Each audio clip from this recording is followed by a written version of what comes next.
sehat dan salam sejahtera untuk semuanya. Terima kasih saya boleh berada di Gereja Santo Ignatius.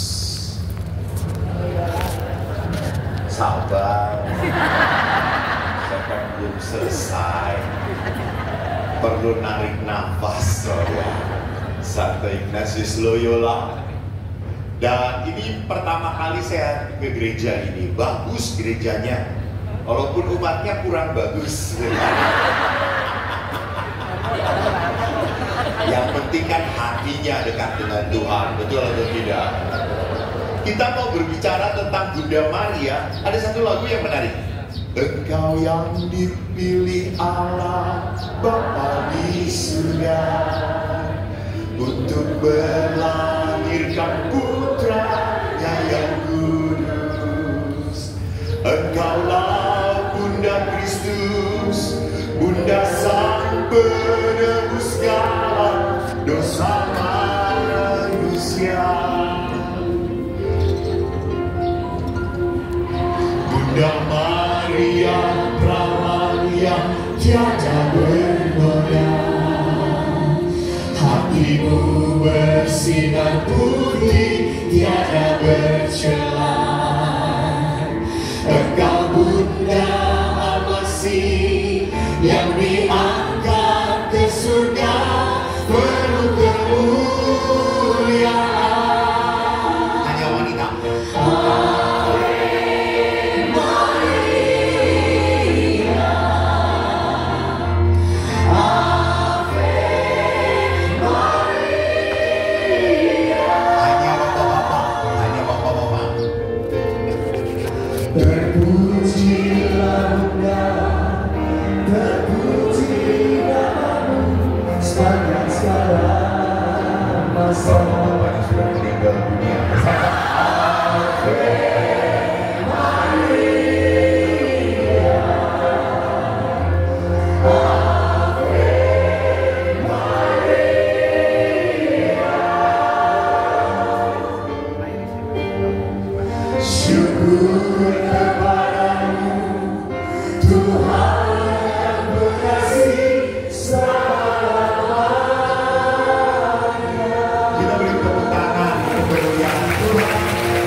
Syukur kepada Allah kita punya Bunda Maria. Itu hal yang membanggakan bagi orang Katolik. Ya, jadi saya mau memberikan pengajaran dalam tradisi gereja Katolik. Saya bangga punya Maria. Saya tidak pernah merasa salah kalau berdoa salam Maria. Saya tidak pernah merasa bersalah kalau doa-doa saya sampaikan kepada Tuhan bersama perawan Maria. Memang Eko bisa berdoa sendirian kepada Tuhan? Bisa. Bisa langsung minta kepada Tuhan? Bisa. Tetapi saya tidak layak dan tidak pantas. Saya dosa. Saya banyak banget dosa. Di gereja tidur, kolektor cuma 1.000, 2.000. Khotbah kepanjangan, kencing keluar. Itu dosa-dosa kecil coy. Maka saya sebagai orang Katolik, saya yang beriman dalam gereja Katolik, saya jujur, saya punya Bunda. Dan Bunda itu diberikan sendiri oleh siapa? Yesus. Anakku, inilah ibumu. Ibu. Maka Maria itu ada yang menyebutnya Mama Maria, ada yang Bunda Maria, ada yang Ibu Maria. Ada Jawa itu Derek Dewi Maria. Kalau Flores Ina Maria. Lihat. Dan biasanya namanya dengan ibu itu hubungannya dekat. Orang bisa curhat dengan Ibu Maria. Tadi aja baru Ave Maria. Langsung baru nyanyi Ave Maria, langsung merasa aku punya ibu, aku punya ibu. Bahagia sekali karena anak itu punya relasi yang intim, hangat dengan ibunya. Maka dari itulah sekarang bulan ini adalah bulan Rosario.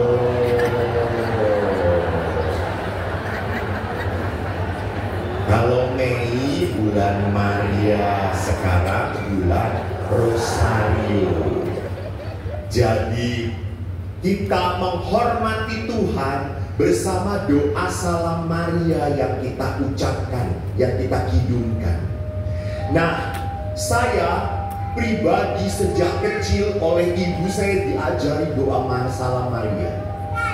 Sembah bektos Dewi Maria, kekasih Allah, Pangeran nunggil impang jenengan dalam. Itu Jawa banget. Saya sudahnya agak lupa malahan gitu ya. Jadi ibu saya mengajarkan kita berdoa. Kita punya Ibu Maria. Saya pernah punya kesaksian waktu saya ke Larantuka. Anda tahu Larantuka itu ada di Flores.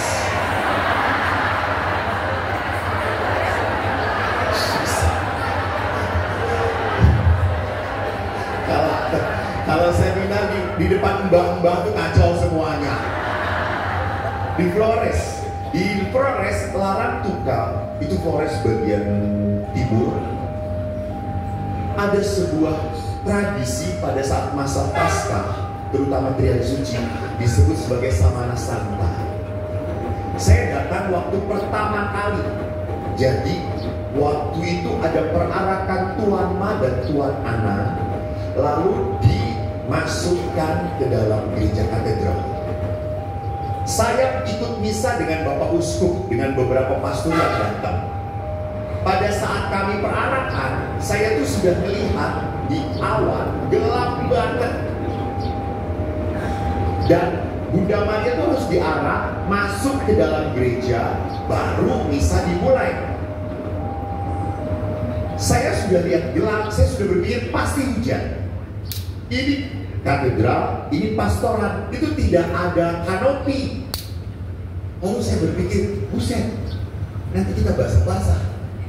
Dan tidak ada satu orang Flores pun yang bawa payung. Wih, waterproof semuanya.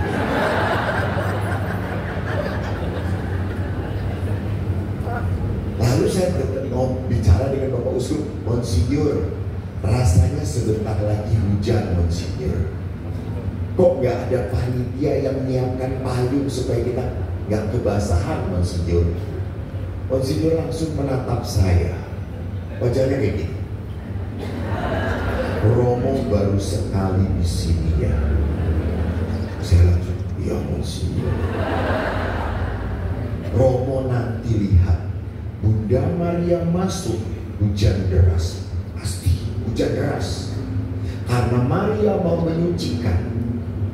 Dan nanti Romo lihat Bunda Maria sampai dimasuk ke dalam gereja dan ditatakan, hujannya berhenti. Saya itu cuma diam. Langsung berkata dalam hati, masa gitu?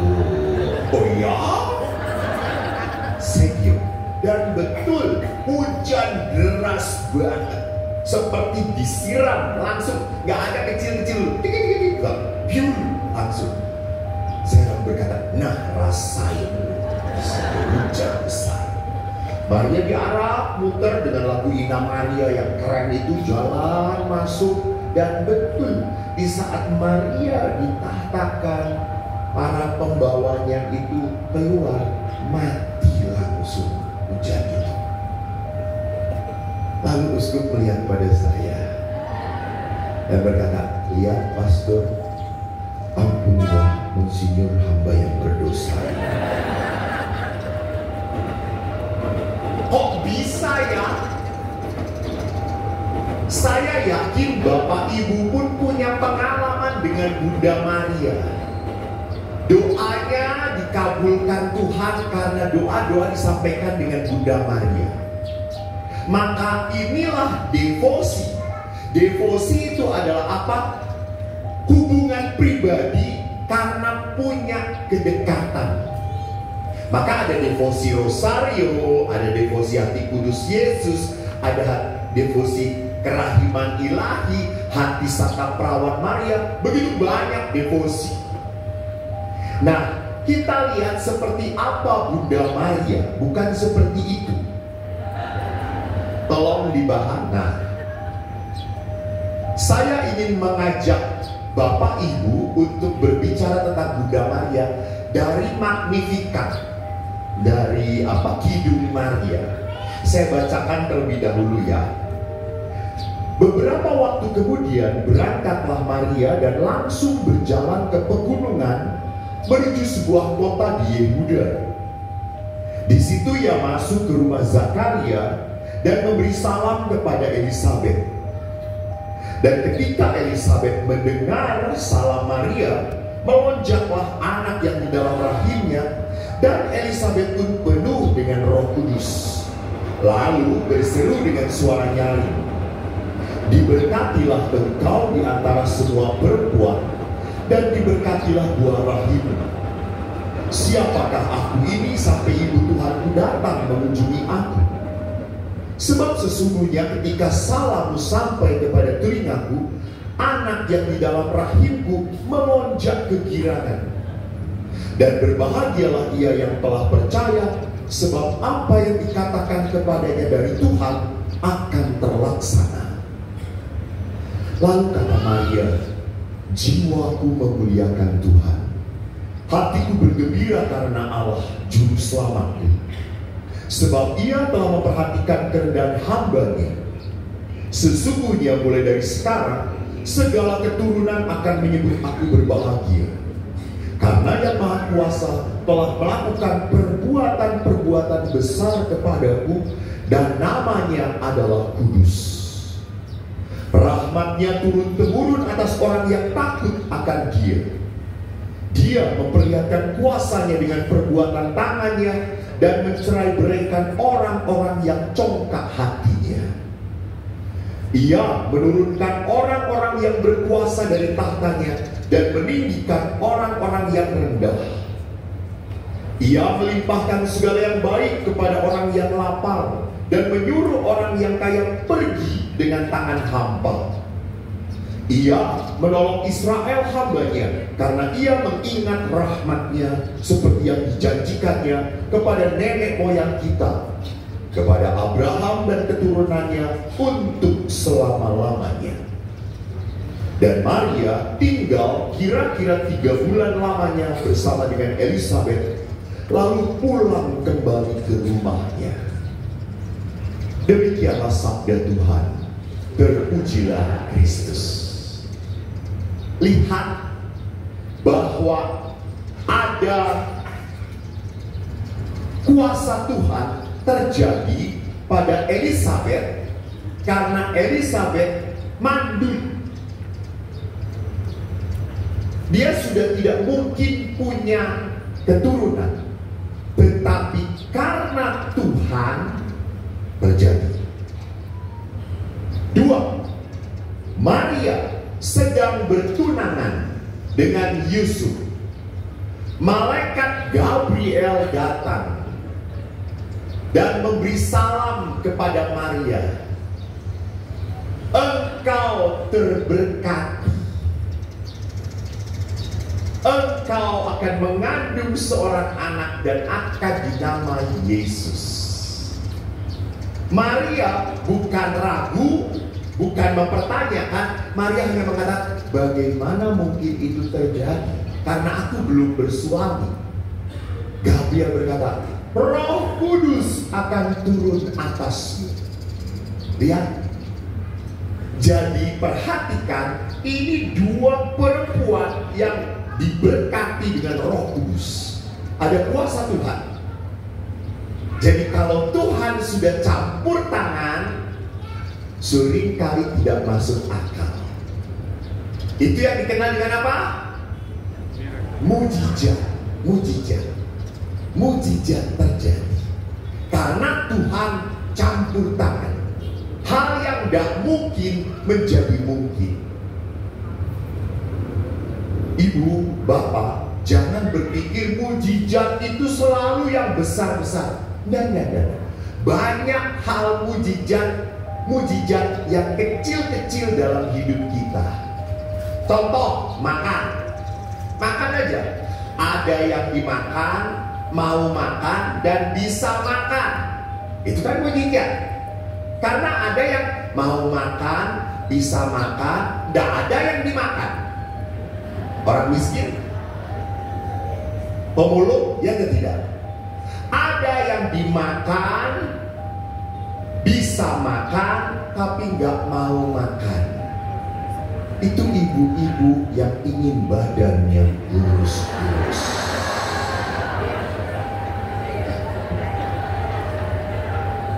Padahal banyak yang dimakan, bisa makan. Enggak, puasa. Ibu-ibu seperti ini tuh bagus. Karena dia tahu, ingat, Yesus ke surga bagaimana? Diangkat ke surga. Jadi kalau pengikut Yesus gendut-gendut, nanti malaikat mengangkat, dan malaikat berkata, gendut, dia lepasin lagi.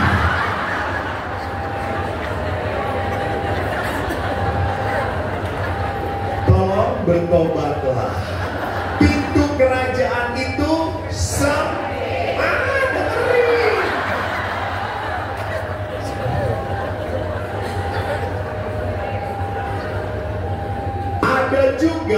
ada juga yang mau makan, ada yang dimakan tapi nggak bisa makan. Orang sakit, itulah.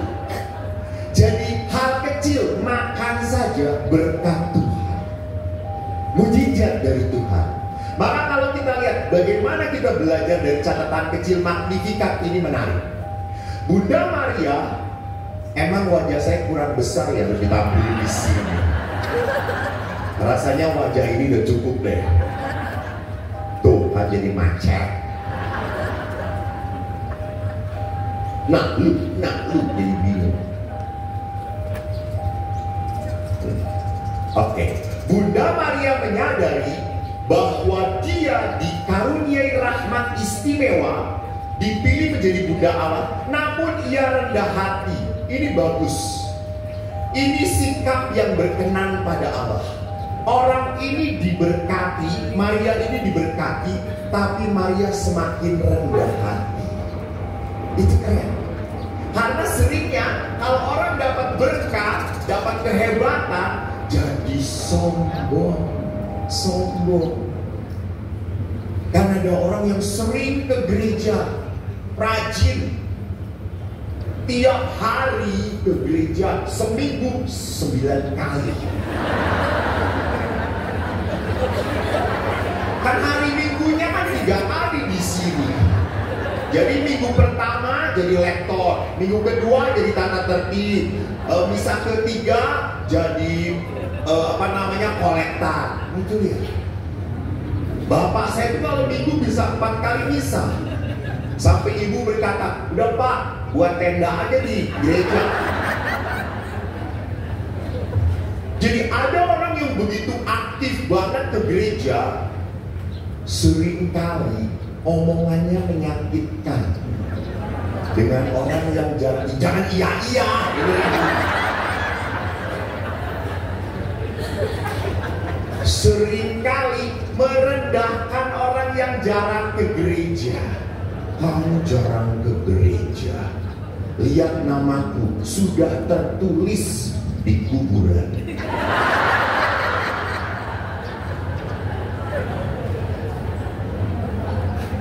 Ini yang disebut sebagai orang yang angkuh hati, sombong rohani. Juga sama, misalnya ada orang yang ikut persekutuan doa, gitu. Lalu kan ada bahasa dalam roh, lalu bisa berbahasa contoh,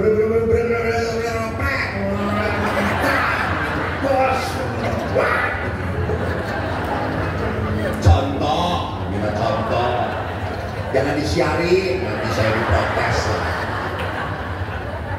Sedangkan yang ini pada saat berbahasa dalam roh dia cuma pelongo-pelongo.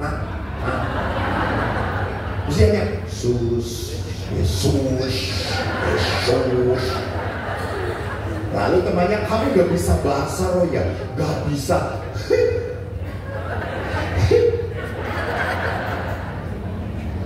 Orang dikaruniai. Oh, ada ini dari penerjemah. Saya pikir ngapain dia di sini?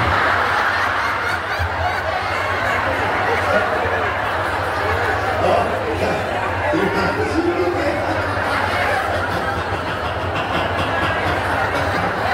Hai, Santo Ignatius ini kaya banget ya penerjemahnya, dia dari India.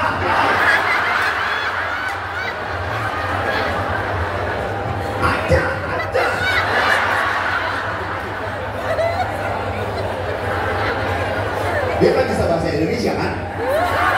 Ya iyalah, makanya menerjemahkan.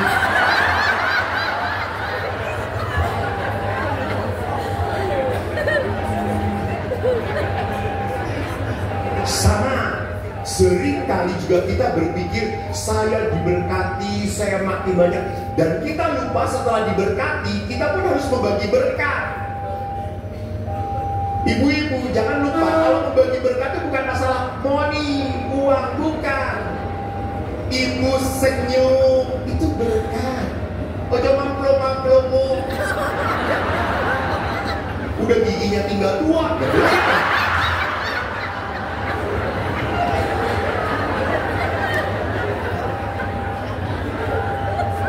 Itu berkat. Sama kalau misa pun pastornya berkata Tuhan bersamamu, Bob jawab, itu memberkati Tuhan dan bersama rohmu.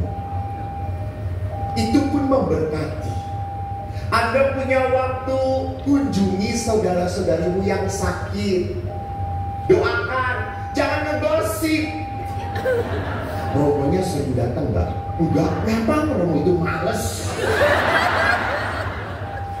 Kunjungan itu berbagi berkat. Maka lihat di sini, Maria tidak hanya diberkati, tetapi ia tetap rendah hati.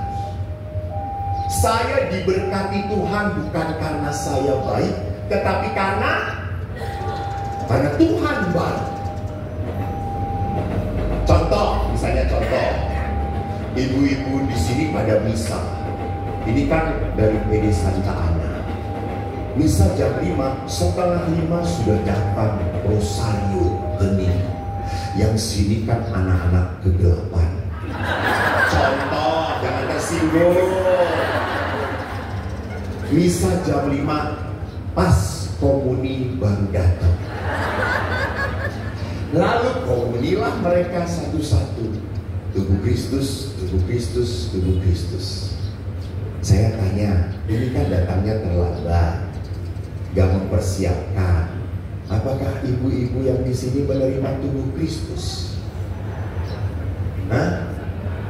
Menerima tubuh Kristus atau tidak? Menerima tubuh Kristus atau tidak? Apakah yang diterima tubuh Kristus atau hosti? Tubuh Kristus.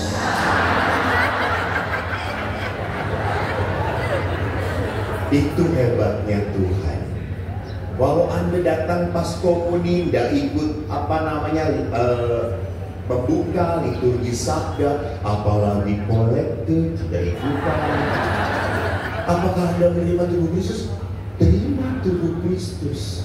Hanya mereka menerimanya dalam keadaan tidak pantas, maka tidak ada gunanya. Tidak ada pertumbuhan rohaninya, tidak akan menyentuh. Maka kalau ke gereja Anda hanya jengkel marah, Anda tidak akan diberkati. Anda baru duduk saja Romone seigi tua lama khotbahnya gak jelas. Jadi duduklah tenang, hening, Tuhan mengundangmu, Tuhan mau memberkatimu, berkat. Terimalah dengan rendah hati. Terimalah dengan rendah hati. Saya tidak pantas, tapi saya kau undang untuk di sini. Tidak hanya itu, dalam Magnificat, ini ngotot ya Pak, prosesnya. Maria menganggap segala yang baik sebagai karunia belas kasih Tuhan. Jadi semua yang baik itu berasal dari Tuhan. Dan kalau semua yang baik berasal dari Tuhan, harus mendatangkan apa?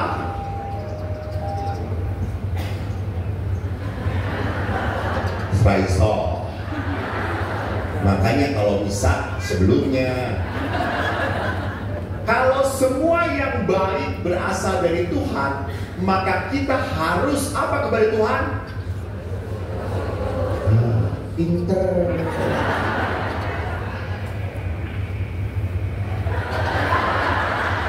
Yang protes silakan, pintu ada di buka dulu.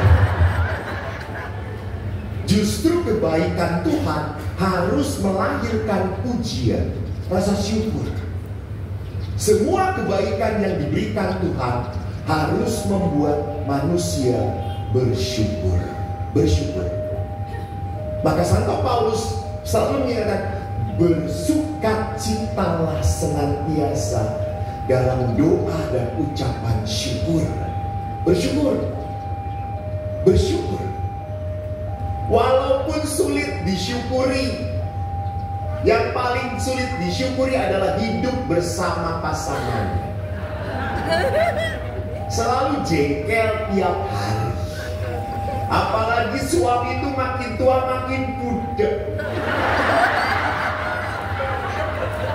Diajak ngomong, lo, hah?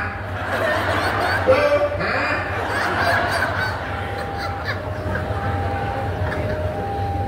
Sudah budek, nggak cepet lagi gimana? Ayo Pak E. Oh shit. Makin emosi. Bisa nggak bersyukur? Berterima kasih. Jadi bersyukur itu bukan berarti semuanya saya terima dengan senang. Itu sih gampang. Walaupun hal yang tidak senang, menyenangkan, saya terima dengan rela hati, ikhlas hati. Itu bersyukur. Jadi kalau Anda punya anak-anak yang tidak tahu diri, sudah pada nikah tapi tidak pernah ingat orang tuanya, ya sudah, bersyukurlah Tuhan bahwa dia sudah bisa menjadi anakku. Walaupun sekarang dia menjauh dariku, aku berdoa, aku doakan, aku tetap memberkati dia. Itu, walaupun sakit, saya tetap memberkati dia. Ini yang diajarkan dari teladan Maria. Maka Magnificat, kalau kita bisa lihat, menarik di dalam apa? Di dalam tradisi di Argentina, seorang jenderal pernah melarang devosi Bunda Maria dan doa hidup Maria. Padahal jenderal ini adalah sangat Katolik dan sangat devosi pada Maria. Kenapa? Karena jenderal ini menjadi seorang otoriter. Dia bertanggung jawab atas kehilangan beberapa anak dan beberapa ibu istri dibunuh oleh dia. Dan dia marah karena para ibu itu selalu mendaraskan rosario dan mengakhiri dengan Kidung Magnificat. Dan Kidung Magnificat tadi kan isinya apa? Tuhan menurunkan orang berkuasa dari tahtanya. Dia marah. Di India, di Guatemala pun sama. Doa ini pernah di-ban, tidak diperbolehkan oleh pemerintah. Karena doa ini betul-betul sangat politis. Allah akan merendahkan orang-orang yang sombong, menurunkan mereka, dan mengangkat yang hina-hina. Maka kalau kita telusuri Magnificat Maria adalah inti doa yang sesungguhnya. Jadi doa itu tidak hanya belajar dari Bapa kami, tapi kita belajar dari Magnificat Maria, Kidung Maria. Apa dikatakan? Fokus doa Magnificat adalah Tuhan Allah yang Maha Kuasa yang melakukan hal besar di antara kita. Jadi kalau kita berdoa, sikap batin pertama-tama adalah apa? Mengakui Allah yang Maha Besar memberkati saya yang maha kecil. Itu sikapnya. Jadi kalau saya Allah Maha Besar dan kita maha kecil, sopan nggak kalau di gereja tidur? Kalau Allah Maha Besar dan kita maha kecil, sopan nggak kalau kita di gereja buka WA?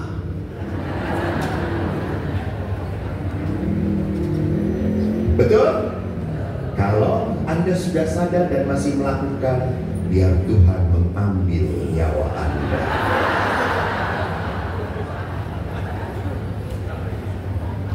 Saya sedih sekali. Suatu saat saya misa. Saya waktu itu belum terkenal. Anda gak suka gak apa-apa. Gak foto dengan gua nanti. Saya misa gak pakai jubah, pakai baju biasa. Di depan saya ada bapak-bapak, anak muda. Lalu kan waktu doa syukur agung kita berlutut, karena di tempat lututnya. Pas konsekrasi, bapak-bapak itu ngangkat handphone dia baca WA sambil begini. Saya begini, saya jadi menyembah handphone dia.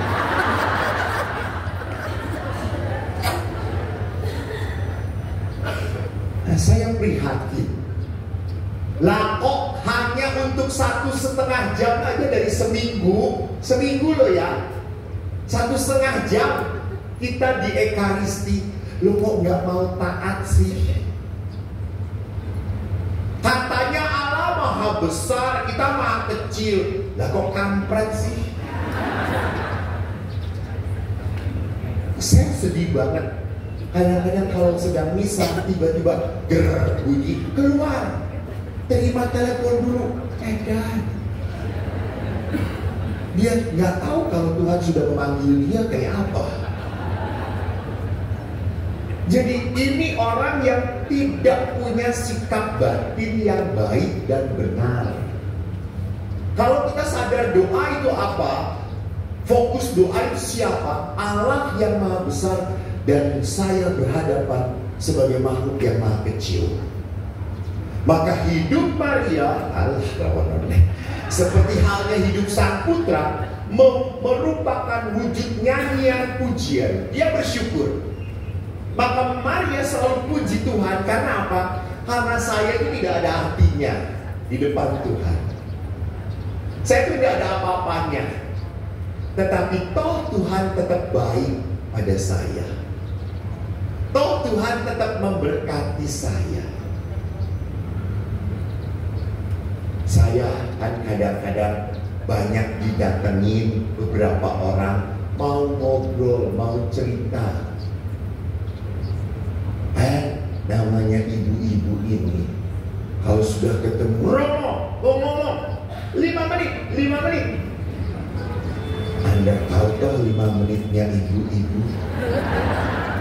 Setelah aku dengarkan ibu-ibu ini ceritanya 1,5 jam, dan ngomongnya tanpa bernafas, sampai saya itu mau nyala, gak bisa. Sampai saya berkata dalam hati, Tuhan, coba hentikanlah dia.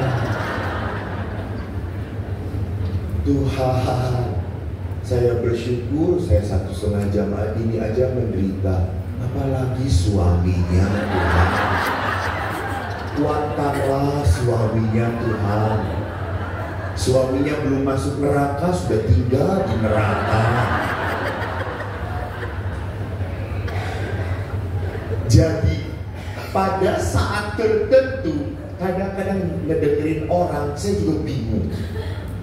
Saya tanpa sadar saya berdoa, Bunda Maria, sentuh dia, tolong dia. Dan hanya ibu itu ngomong, selesai ngomong, saya nggak bisa ngomong apa-apa. Saya diam, Bu, saya nggak ngerti, Bu. Masalah ini berat banget, saya nggak bisa bantu apa-apa. Nggak apa-apa, Pastor. Yang penting saya sudah cerita. Saya sudah lega kok. Haleluya, kata saya. Ibu pulang lega ya? Iya, Pastor. Saya pulang lega, Pastor. Ya, silakan. Ibu lega, saya menderita.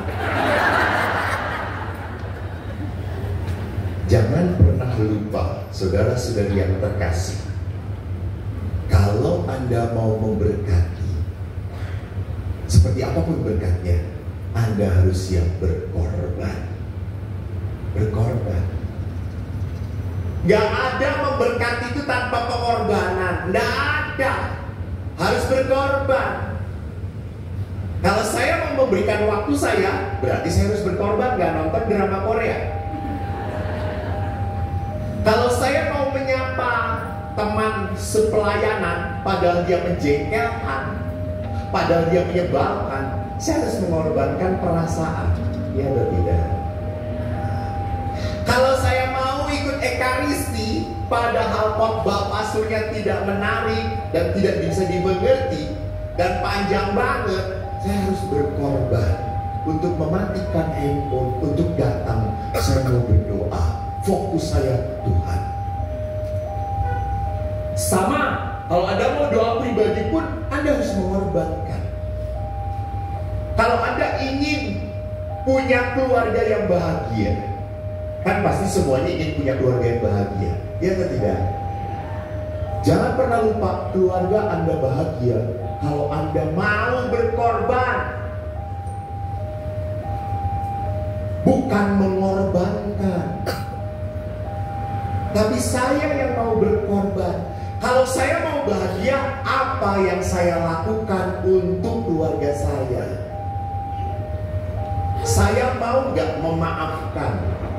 Saya mau nggak mengampuni? Saya mau nggak tetap mencintai walaupun sudah disakiti? Itu berkorban. Dan yang paling berat itu adalah pengorbanan apa? Perasaan. Perasaan. Sudah jengkel, sudah kesel, sudah malas, masih harus melayani. Jadi berkat itu sekali lagi menuntut pengorbanan. Inilah hal besar yang berkenan pada Tuhan dalam diri Maria. Nah, kalau demikian, mari kita lihat spiritualitas apa yang kita bisa pelajari dari Magnificat ini. Ibu Maria memperlihatkan dirinya dalam Magnificat sebagai apa? Hamba yang hina. Servus Dei, hamba Tuhan. Dan kita harus tahu ya, seorang hamba itu tidak punya hak bicara, tidak punya hak berpendapat, tidak punya hak bertanya. Namanya hamba itu wes menang. Jalan G, Jo akeh takon, OTW, ojo takon wae.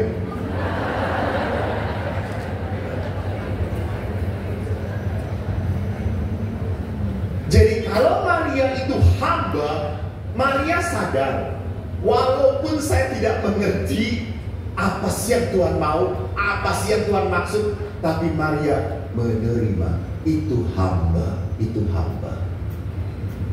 Siapa yang menjadi hamba Tuhan di sini? Ingat loh, iya ada yang banyak yang tidak mau mengulangi. Siapa yang menjadi hamba Tuhan di sini? Bagus. Tuhan yang belum mau mengangkat Tuhan, angkatlah jiwanya.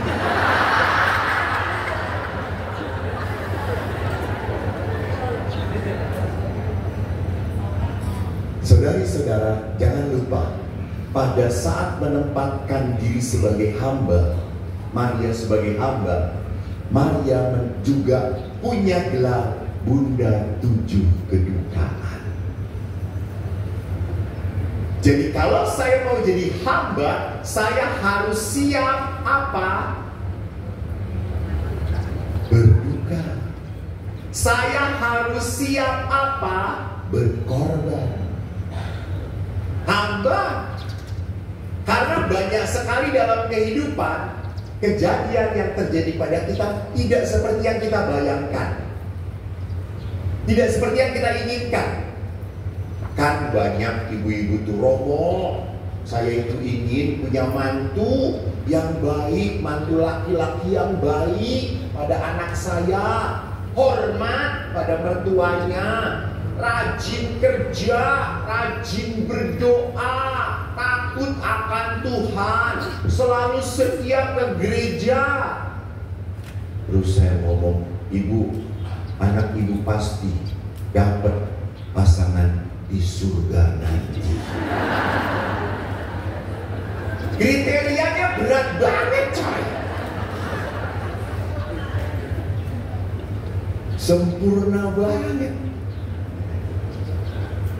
Padahal apa yang kita hadapi, mantunya nggak tahu diri lah, mantunya nggak hormat lah, mantunya nyakitin anak gue lah.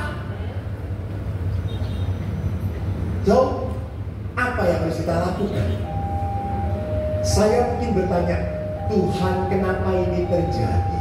Kok bisa terjadi? Saya pun sama. Kalau kita sudah rajin ke gereja, rajin berdoa, suka pelayanan, tiba-tiba harus mengalami penyakit yang tak tersembuhkan, kanker, tumor. Apa salah saya? Kenapa kok terjadi? Saya begitu sedih pada saat menghadapi kematian teman saya. Dia itu kakak kelas saya, orang pintar. Dia disekolahkan di sekolah yang jarang banget, teologi liturgi di Amerika. Dan dia punya lulus sebagai mahasiswa summa cum laude. Pintar, Flores, Jawa, Darato namanya. Tinggal di Pratista. Dan baik, saya tuh dengan dia sering ngobrol sampai malam. Dia merokok, saya saat itu belum merokok, belum bertobat. Lalu akhirnya suatu saat dia mau pergi ke ulang tahun pastor. Dia pergi jam 10 ke ulang tahun. Nah jam 12 dia tuh tidak mau makan bersama dengan yang ulang tahun. Dia mau makan bersama kami di Pratista. Naik motor, Pratista itu kan konturnya naik ke atas. Dia naik motor dari bawah, kenceng ya, karena tidak kenceng sulit, karena itu nanjak banget, kenceng. Tiba-tiba di seberang dia ada angkot berhenti. Dan waktu dia mau melewati angkot, dari belakang ada motor yang nyalip angkot. Jadi beradu dan meninggal.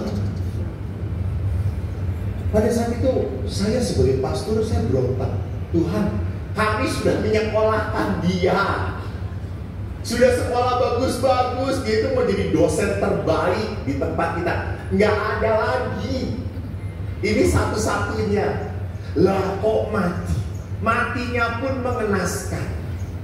Dan dia pastor, nggak salah. Dan betul waktu diperiksa oleh polisi, dia tidak salah. Itu jalurnya dia. Yang salah adalah yang dari atas.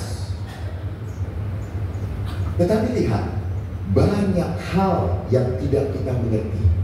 Kan ada lagunya tuh, apa?